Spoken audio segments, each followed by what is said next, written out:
Bonjour à tous et bienvenue dans cette vidéo complètement à part. Bon, vous le savez, j'ai eu quelques déboires sur ma chaîne ces dernières semaines avec l'effacement de mes dernières vidéos. Alors c'est pas YouTube qui les a effacées, hein, c'est mon téléphone qui ne les a pas sauvegardées. Il y a eu un souci de bug avec Google Photos, bref, je vous en ai parlé plusieurs fois. Et c'est vrai que du coup, ça a espacé un petit peu mes vidéos et ça a effectivement, je dirais pas que ça a entamé ma motivation, mais le fait de redevoir tourner des vidéos que j'avais déjà tournées, c'est franchement pas ce qu'il y a de plus fun à faire. Et au moment de mettre en ligne ma dernière vidéo, eh bien je me suis rendu compte qu'on arrivait à ma centième vidéo sur la chaîne. Et là je me suis dit je peux pas laisser passer ce centième anniversaire entre guillemets comme ça, puisque vous êtes nombreux maintenant, hein, 370 abonnés, c'est énorme, un grand merci à vous. Et je me suis dit il faut que je fasse une vidéo spéciale. Alors certes c'est pas la centième vidéo, du coup c'est la 101ème, mais bon je me dis que le joueur du grenier a bien fait ses 10 ans de vidéo pour les 11 ans, donc après tout vous m'en voudrez pas de décaler un petit peu.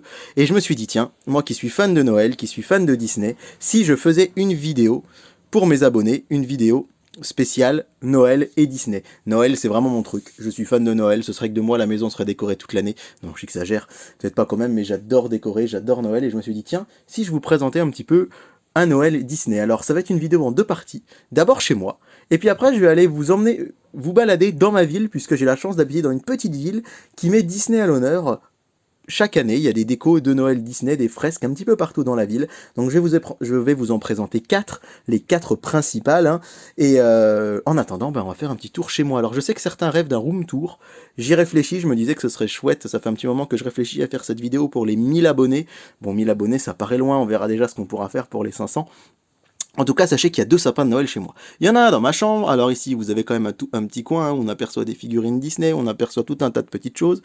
Mais sur ce premier sapin de Noël qui est dans ma chambre, un petit format, mais comme ça, au moins quand je vais me coucher, j'ai toujours cette magie de Noël à proximité, eh bien j'ai dissimulé un petit peu de Disney, notamment ici, hop, j'espère qu'on va bien les voir, avec ces deux boules de Noël qui sont des boules assez classiques qu'on retrouve dans beaucoup de magasins de Noël. Et donc ici, vous avez la première qui représente Belle, de La Belle et la Bête. Alors La Belle et la Bête, on en reparlera tout à l'heure, puisque je vais vous emmener voir la magnifique fresque de La Belle et la Bête qui se trouve pas très loin de chez moi, et qui est vraiment très chouette. Et juste à côté, vous avez une boule à l'image de Sven. Sven, vous le savez, vous le connaissez, c'est le renne dans la Reine des Neiges. Alors, ce sont des boules que j'ai achetées en magasin, évidemment un peu spécialisées, donc soit dans des jardineries, soit dans des magasins de déco. Et c'est vrai que Disney a édité pas mal de ces petites boules, pas très chères, et donc à chaque fois j'ai choisi des personnages qui me tenaient à cœur. La Belle, elle était dans un coffret avec d'autres, hein. On verra tout à l'heure sur mon autre sapin quelles étaient les autres princesses Disney qui étaient, mais La Belle et la Bête c'est vraiment un Disney très cher à mon cœur. Et La Reine des Neiges, j'y viendrai aussi tout à l'heure.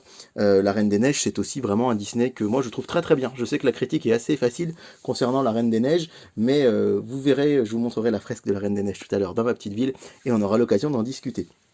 Et puis je l'ai avancé ici devant, alors c'est pas sa vraie place dans le sapin, sinon ce serait pas forcément très joli. Vous avez cette boule qui représente, hop, on va essayer de l'enlever pour que vous puissiez la voir un peu mieux à la lumière. Cette boule qui représente, hop, Tiana de La Princesse et la Grenouille. Alors La Princesse et la Grenouille, là pour le coup, on est vraiment véritablement dans un de mes Disney favoris. Euh, Quand il est sorti en 2008, enfin, la production a été en 2008, il est sorti début 2009, je crois. Je me rappelle avoir été très en colère. Alors, 2008, c'était le début de mon âge adulte, fin de l'adolescence. On est souvent un peu en colère à cet âge-là, mais vraiment très en colère contre les studios Disney qui avaient décidé que ce serait leur dernier Disney en 2D. Ils avaient même fermé leur studio. Et d'ailleurs, à l'heure où j'enregistre cette vidéo, pour l'instant, tous les Disney ont été en 3D, à part quelques films sur Disney+, ou quelques courts-métrages. Et je suis toujours énervé après cette décision. J'adore les Disney en 3D, hein, les films qui sont sortis juste après La Princesse et la Grenouille. Je pense à Réponse, évidemment La Reine des Neiges, Les Mondes de Ralph, c'est des films que j'aime beaucoup. Mais quand même, je trouve dommage qu'il n'y ait plus du tout de long métrage en 2D. Et La Princesse et la Grenouille, je le trouve incroyable. J'aimerais avoir votre avis sur ce film. Tiens, je vais vous demander plein de fois votre avis en vidéo, mais j'aimerais avoir votre avis sur ce film parce qu'effectivement, je le trouve super chouette, je trouve que l'histoire est belle, j'adore la musique de la Nouvelle-Orléans, ce côté jazz, ce côté New Orleans, ce côté un peu fantasy, et vraiment, j'adore ce dessin animé.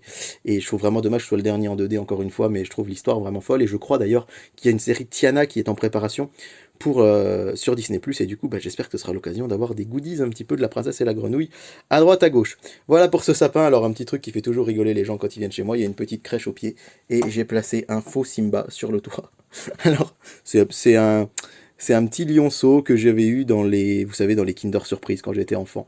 Et il me fait penser à Simba et je me dis qu'après tout, ben, il y a bien un bœuf, un âne et des moutons dans la crèche. La crèche, c'est un symbole de Noël, c'est évidemment un symbole religieux, mais je me dis qu'après tout, tout le monde est le bienvenu dans la crèche, même le petit Simba, pourquoi pas.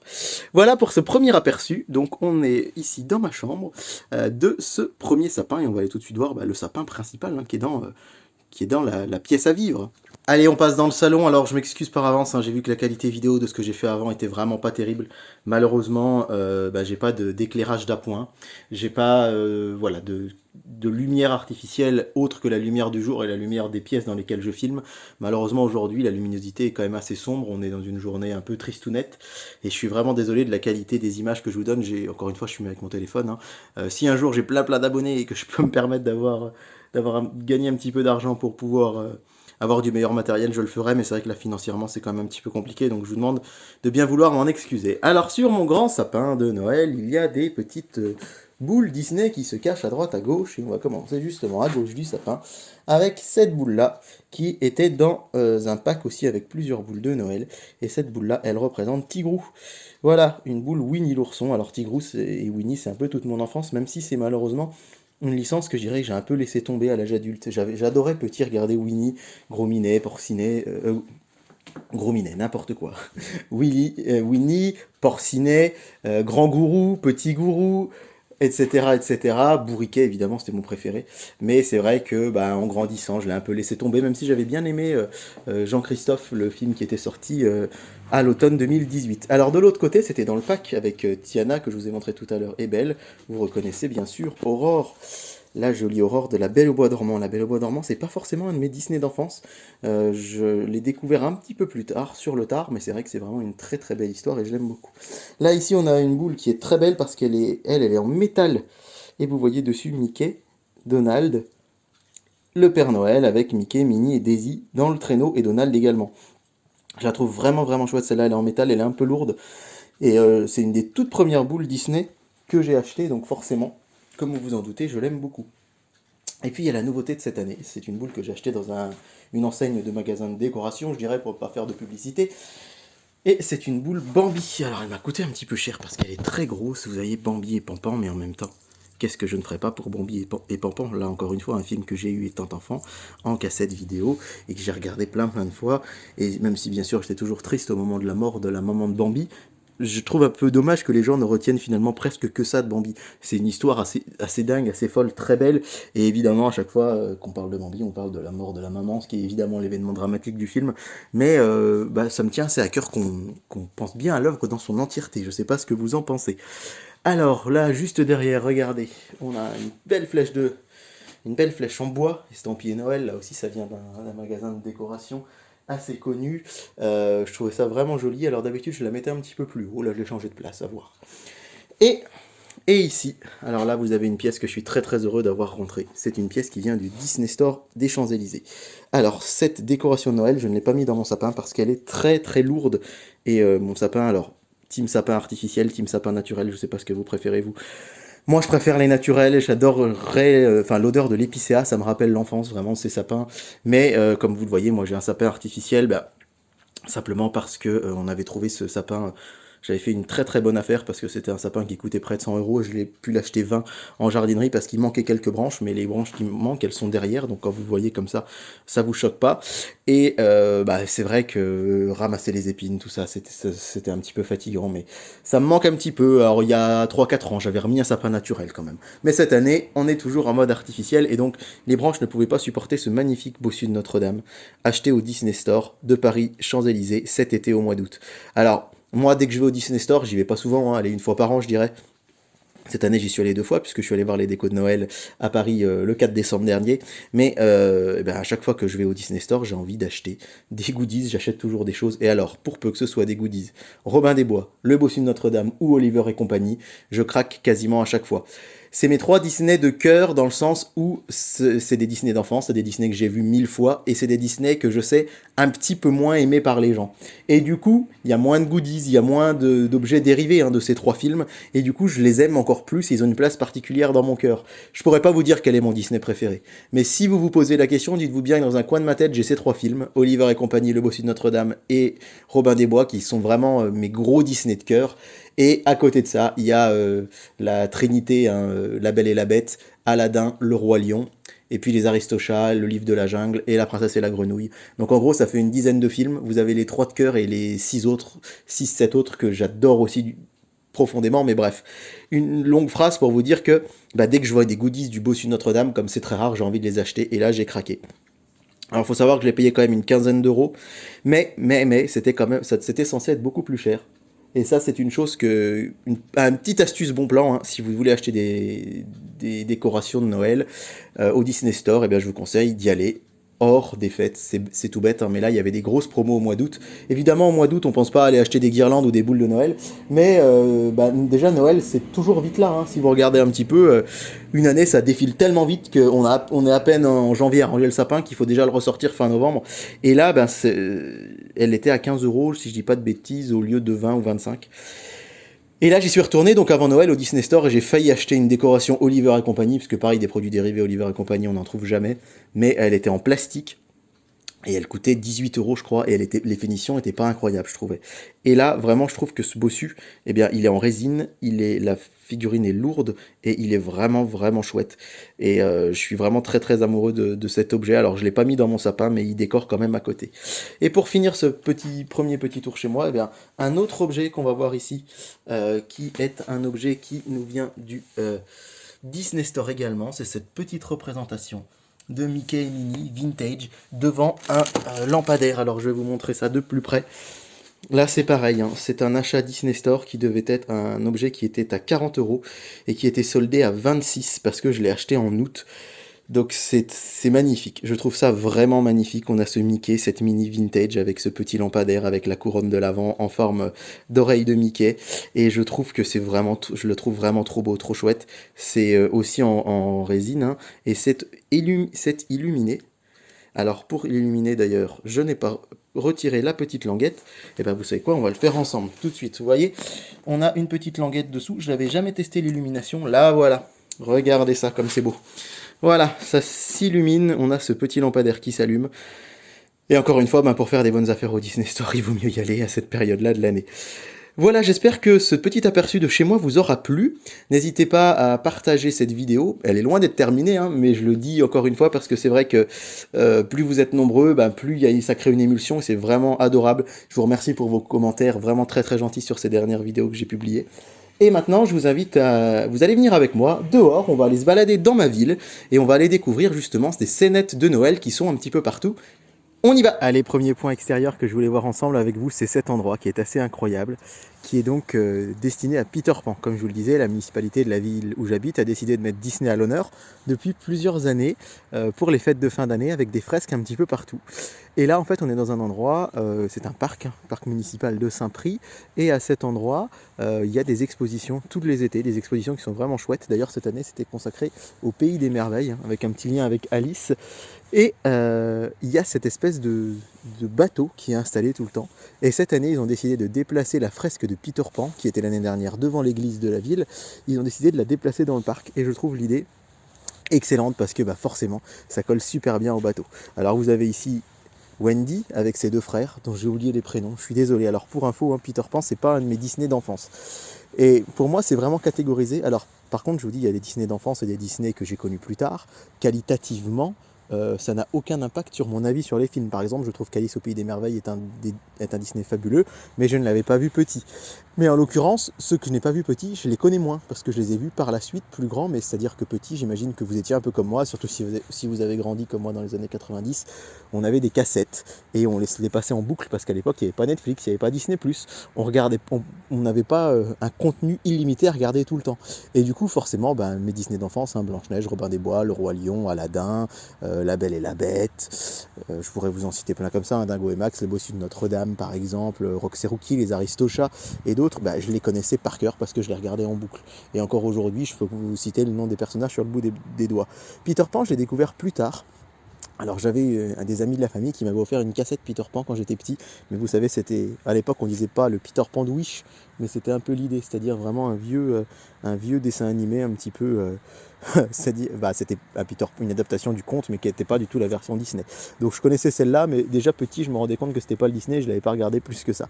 Donc Peter Pan, le vrai, je l'ai découvert adolescent et je me suis acheté le Blu-ray à Noël il y a déjà 8 ans. C'était à Noël 2013, je crois, ou 2012, donc 8 ou 9 ans.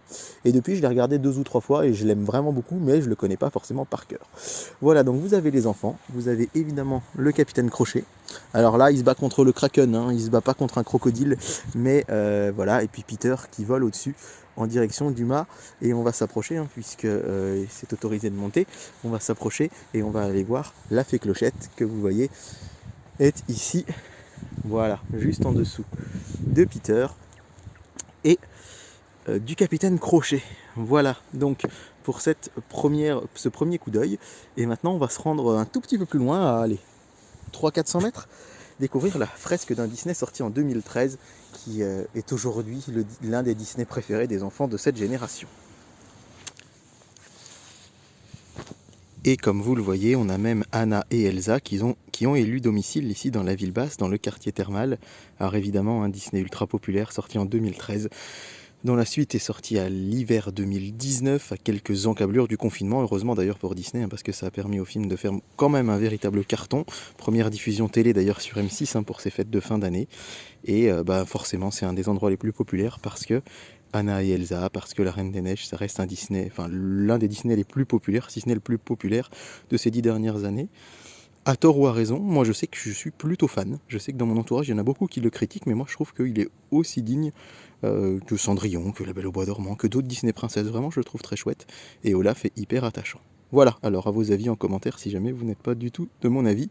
Mais moi je sais que c'est un Disney que j'aime beaucoup. Allez, on passe en mode nuit, même si j'ai aucune idée de ce que va donner la qualité de mon image. Donc je m'excuse par avance si c'est pas terrible. C'est la première fois que je filme de nuit avec mon téléphone. Et on est là dans une zone avec ce que j'appellerais les grands classiques. Les grands classiques avec un joli Pluto qui vous souhaite un joyeux Noël au milieu des sapins. Là on est en bord d'une route départementale assez passagère. Donc je m'excuse par avance si vous entendez des bruits de voiture comme ce qui va se passer là à l'instant. Et cette fresque, l'année dernière, elle était à un autre endroit. Et c'est ce qui est assez sympa, je trouve, c'est que dans ma ville, ils déplacent comme ça les fresques à des endroits différents d'une année sur l'autre. Et là, quand on traverse toutes ces décorations, on tombe sur Minnie, la sympathique Minnie, qui est l'idole de beaucoup d'entre nous. Et encore une fois, je tiens à insister sur le fait que Minnie, c'est pas que pour les filles, Mickey, c'est pas que pour les garçons. Et la jolie et sympathique Minnie qui a bercé l'enfance de tout un tas d'entre nous, qui se trouve ici. Et puis bien sûr, juste à côté, on a l'icône de Disney, Mickey. Alors j'ai une amie qui me disait l'autre jour, Mickey c'est un personnage que je trouve éminemment rassurant.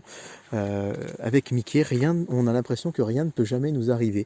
Et elle me disait que petite, elle avait une peluche Mickey. Et c'est vrai que ça m'a fait réfléchir sur ce personnage de Mickey, je ne sais pas ce que vous en pensez, qui est un personnage qui est ni... je peux pas dire qu'il soit lisse, parce qu'il a du caractère, mais on sent qu'il est complètement droit, qu'il est droit dans ses bottes, un peu à l'image d'un Tintin, même si Tintin, il est peut-être un peu plus lisse, je sais pas, mais je vous invite à réfléchir là-dessus. Tiens, que pensez-vous de Mickey? Comment voyez-vous Mickey? Est-ce que vous trouvez que ce personnage, finalement, c'est une emblème Mickey, finalement. Il y a des gens qui n'ont jamais lu un comics Mickey, qui n'ont jamais vu un dessin animé avec Mickey, mais qui le connaissent, sa silhouette est connue dans le monde entier, et c'est vrai que c'est un personnage rassurant, c'est un personnage avec lequel on est bien, je pense aussi, parce qu'il nous rappelle tout un tas de souvenirs d'enfance. Voilà pour cette première fresque nocturne que je tenais à vous montrer, avec Mickey, Minnie et Pluto, et là tout de suite, on va s'envoler vers un endroit que j'apprécie tout particulièrement. Allez, on termine, même s'il y a un petit peu de brouillard auprès de cette magnifique bâtisse. On est au pied de l'église du Sacré-Cœur de la ville. Un bâtiment dont la construction a débuté en 1880, terminé en 1896. Un bâtiment qui me tient particulièrement à cœur, puisque vous le savez, j'enseigne l'histoire géo. Et pendant les journées du patrimoine, je suis le guide bénévole de ce lieu. Donc cet endroit que j'aime du fond du cœur et qui est mis vraiment en avant chaque année de manière très sympa, puisque tous les ans, alors on est en centre-ville, on est en bord de route, j'espère qu'il n'y aura pas trop de voitures qui vont venir perturber cette vidéo. Mais tous les ans, le parvis de l'église en fait, est transformé en un lieu Disney depuis 2 ans. Il y a 2 ans, c'était Blanche-Neige et les 7 nains. L'année dernière, comme je vous le disais tout à l'heure, il s'agissait de Peter Pan. Et cette année, c'est La Belle et la Bête, ce grand classique dont la production a débuté à la toute fin des années 80, qui est vraiment l'emblème du début des années 90, avec bien sûr, comme vous la voyez ici, Madame Samovar, avec son fils. Alors moi, effectivement, La Belle et la Bête, je l'ai découvert enfant, puisqu'il est sorti dans les années 90, et j'avais dû pouvoir le voir en cassette, très petit, et au début il me faisait peur. Il faut dire que la bête était assez impressionnante, comme vous vous en doutez, et en fait j'ai réussi à faire un petit peu abstraction. Plus tard, je me suis mis un petit coup de pied au derrière à 6-7 ans, et c'est devenu vraiment un de mes Disney cultes parmi les cultes. Je l'adore du fond du cœur, je trouve que c'est vraiment une des plus belles histoires. Les musiques sont dingues, l'histoire est super belle, on a vraiment ces personnages qui sont très très attachants, et pour moi La Belle et la Bête, c'est vraiment un film qui me parle du fond du cœur, et le fait qu'il soit ici mis en valeur sur le parvis de cet endroit que j'aime autant, c'est vraiment pour moi un véritable clin d'œil qui me touche beaucoup. Alors évidemment, il n'y a pas que Madame Samovar et son fils, il y a Big Ben et Lumière.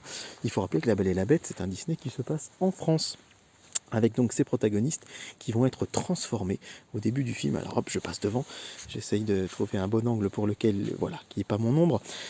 Big Ben et Lumière, ce sont donc en fait les majordomes, un petit peu les majordomes et maîtres d'hôtel du manoir, et ils vont être transformés donc en horloge et en chandelier. Et ce sont 2 personnages vraiment emblématiques de La Belle et la Bête, qu'on ait vu ou qu'on n'ait pas vu le film. Ce sont des personnages vraiment qui nous touchent et qu'on reconnaît tout de suite. Voilà, encore une fois, je m'excuse pour les voitures qui passent, mais je vous l'ai dit, je suis en centre-ville, et donc voilà, c'est un risque, même si au moment où j'enregistre cette vidéo, il est 20h, et que je suis dans une toute petite ville de province, quand même, il y a des gens qui se promènent. Big Ben et Lumière, et donc on va terminer évidemment par La Belle et la Bête.